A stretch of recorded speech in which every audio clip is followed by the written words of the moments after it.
this is crazy because this like the conversation really is going in the direction that I'm headed. Who are your top 3 band directors?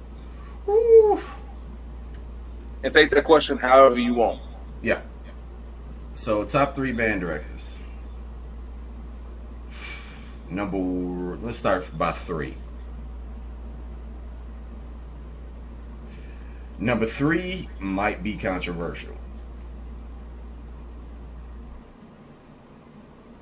Yeah. I wonder where you're going with this.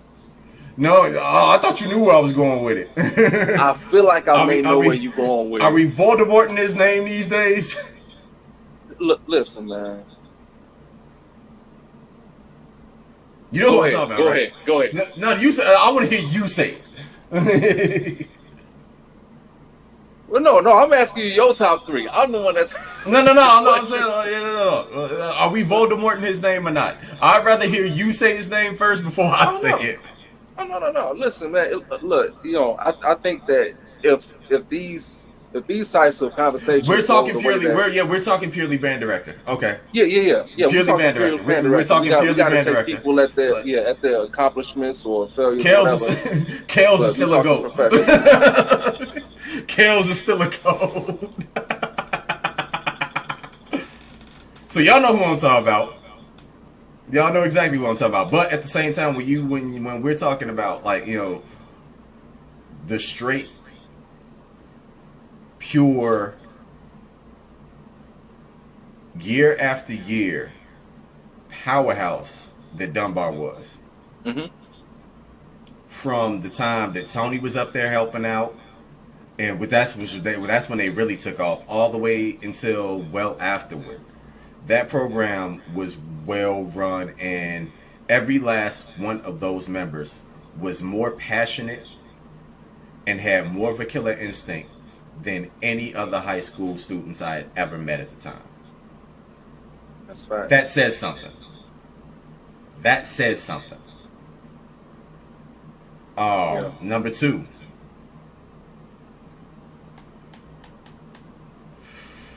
Key. And the only reason he's number 2 is because I did not learn directly under him. I'm purely going off of what I saw from the outside. Mm. But Key is definitely number 2 for me because no matter what, Julian was going to be out there looking good. Julian was going to be out there sounding good. Julian was going to be out there showing out. And once again, they had a different sense of pride about themselves as well. Not quite a killer instinct like Dunbar, in my opinion. This is just my opinion. Not quite a killer instinct like a Dunbar, but they had a Southern-esque swagger about themselves online. You feel me? Yeah, that's a good way of putting it. Yeah, you know what I'm talking about.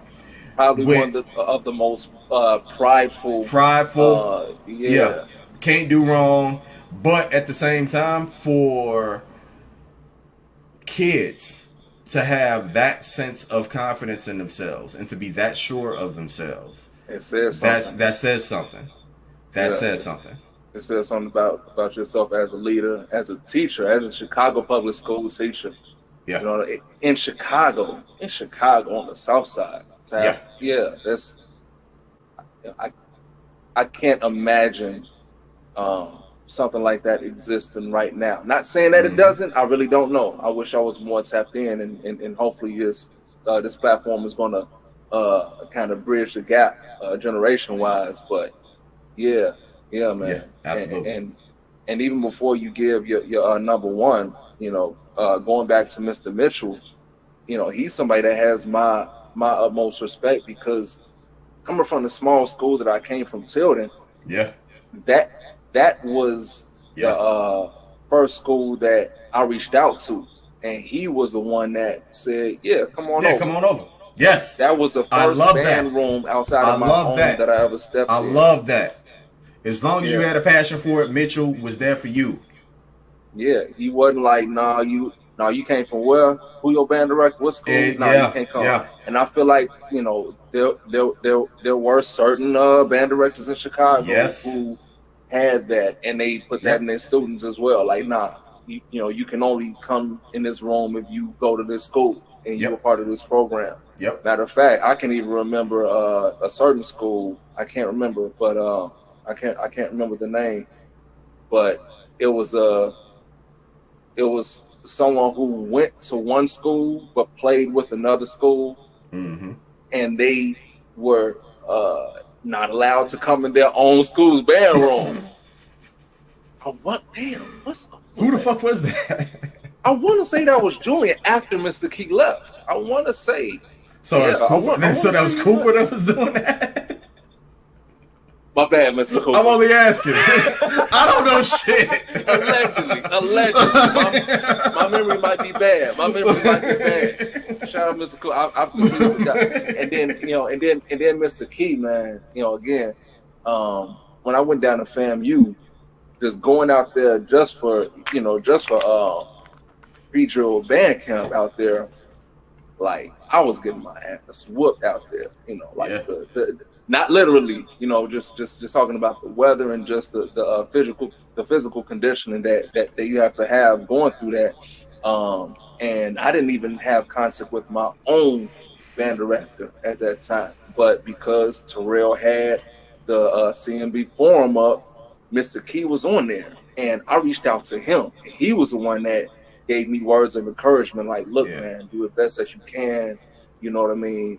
Go out there, give it your all. And if you can't, and if you decide that it's not for you, basically, he gave me a lot of words of advice that as a 17-year-old, first time away from home like that, it really gave me the feeling like I had a connection. I had I wouldn't say a mentor, but I had, and that's somebody what I loved about Key in the music world who, could kind of wrap his arm around me, even from thousands of miles away, hundreds of miles away. And that's what I loved about Key, because I guarantee you 30 days before that, y'all was probably at each other's throats on fucking with the goddamn internet fingers. You feel me? It very well might have happened. You're absolutely right.